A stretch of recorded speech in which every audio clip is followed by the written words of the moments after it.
لا أقسم بيوم القيامة ولا أقسم بالنفس اللوامة أيحسب الإنسان أن لن نجمع عظامه بلى قادرين على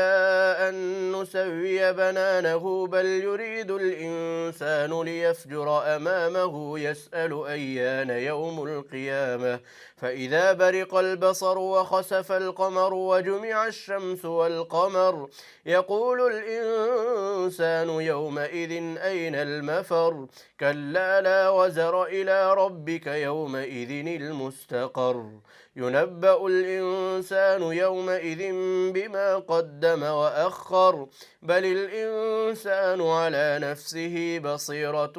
ولو ألقى معاذيره لا تحرك به لسانك لتعجل به إن علينا